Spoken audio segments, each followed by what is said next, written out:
Assalamualaikum warahmatullahi wabarakatuh.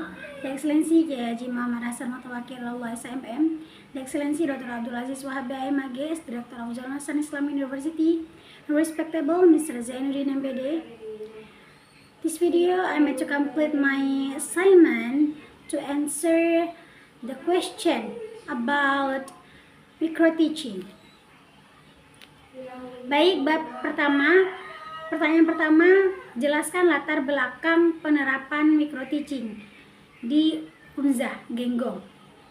Jawaban saya, sebagai universitas yang terdapat program studi kependidikan, Unza bertanggung jawab dalam membekali mahasiswa dengan kompetensi pedagogik, profesional, kepribadian, dan sosial. Yang kedua, apa pengertian dari micro-teaching menurut Permendikbudristek nomor 55 tahun 2017?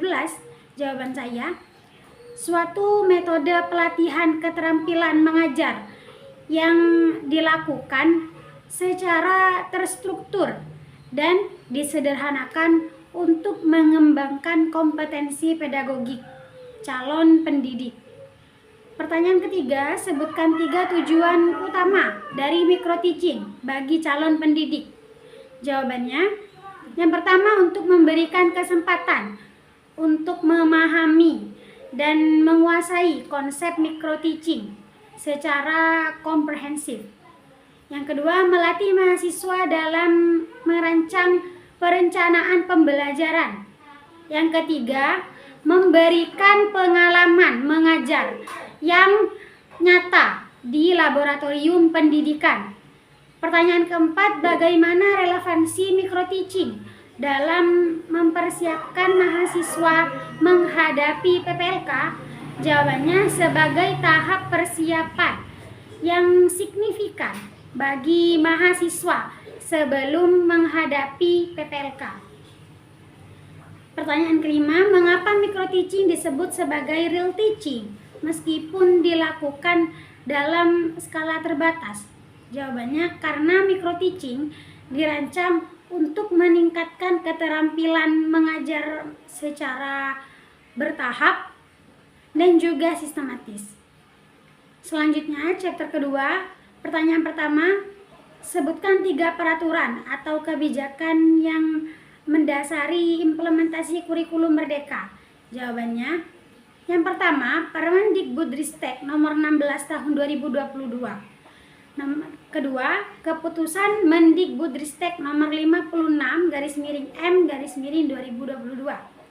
Ketiga, keputusan Menteri Agama atau KMA nomor 347 tahun 2022. Pertanyaan kedua, apa perbedaan antara CP dan TP? CP adalah kompetensi pembelajaran yang harus dicapai peserta didik pada setiap fase. Sedangkan TP adalah pernyataan yang menggambarkan kompetensi yang ingin dicapai oleh peserta didik pada setiap pembelajaran. Pertanyaan ketiga, jelaskan langkah-langkah menyusun alur tujuan pembelajaran atau ATP. Jawabannya, pelajari CP. Selanjutnya, uraikan CP menjadi beberapa TP. Selanjutnya, susun TP dalam urutan logis. Yang terakhir, pastikan progresnya masuk akal.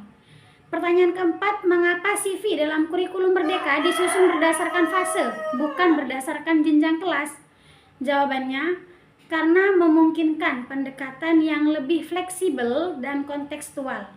Pertanyaan terakhir, berikan contoh komponen administrasi pembelajaran yang wajib disiapkan guru dalam kurikulum merdeka. Jawabannya, ada modul ajar, ATP, Kaldik atau kalender akademik, Prota, dan Promes.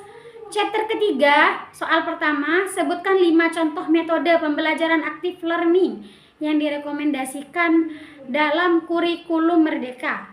Jawabannya, ada simulasi, debat, cerita atau narasi, presentasi siswa, dan permainan peran. Yang kedua, jelaskan perbedaan antara project based learning dan problem based learning.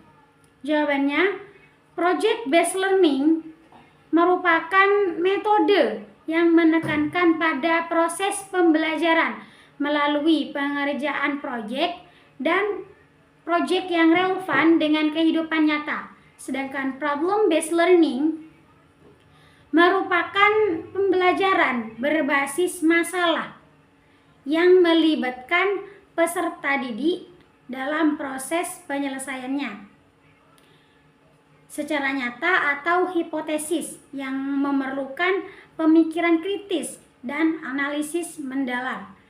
Pertanyaan ketiga, apa saja keterampilan dasar mengajar yang dikembangkan melalui micro teaching? Jawabannya adalah teknik membuka pelajaran, kemudian penguasaan bahan pelajaran, kemudian strategi menutup pelajaran.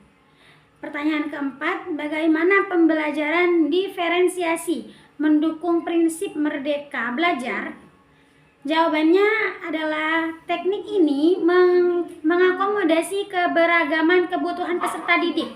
Soal kelima, mengapa penggunaan teknologi penting dalam metode pembelajaran interaktif? Jawabannya adalah karena bertujuan untuk meningkatkan keterlibatan dan motivasi belajar peserta didik. Kemudian bab keempat, pertanyaan pertama, apa saja persyaratan berpakaian bagi mahasiswa saat praktik micro teaching? Jawabannya berpakaian secara rapi, kemudian sopan, sesuai nilai siswa, juga kerapian diri. Pertanyaan kedua, jelaskan tata tertib pelaksanaan micro teaching selama simulasi mengajar. Yang pertama, hadir tepat waktu, kemudian maksimal praktik itu waktunya 15 menit. Bersungguh-sungguh dalam mengajar, kemudian penilaian harus menjaga ketenangan. Alat bantu mencerminkan akhlak yang baik. Pertanyaan ketiga, mengapa mahasiswa diwajibkan membuat jurnal reflektif pasca micro teaching? Jawabannya sebagai bahan refleksi diri. Selanjutnya bab 5, pertanyaan pertama, apa fungsi instrumen supervisi akademik dalam lampiran buku panduan ini? Jawabannya sebagai alat bantu untuk menilai atau memantau kerja dalam proses pembelajaran administrasi. Pertanyaan kedua, jelaskan komponen yang dinilai dalam instrumen telaah modul ajar.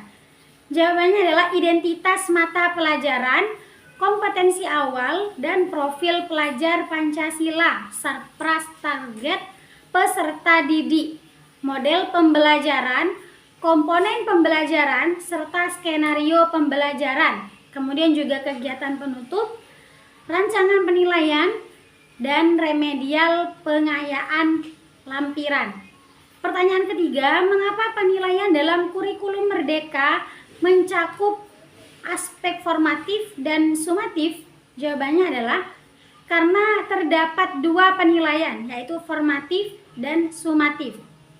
Pertanyaan keempat, bagaimana surat keterangan micro teaching digunakan oleh mahasiswa setelah lulus dari ujian micro teaching? Jawabannya adalah sebagai bukti karena telah mengikuti dan menyelesaikan kegiatan micro teaching dengan baik. Pertanyaan terakhir, apa tujuan utama penyusunan buku panduan ini menurut bab penutup? Jawabannya adalah untuk menjadi pedoman pelaksanaan micro teaching bagi mahasiswa UNZA. Mungkin sekian dari saya, kurang lebihnya mohon maaf. Wassalamualaikum warahmatullahi wabarakatuh.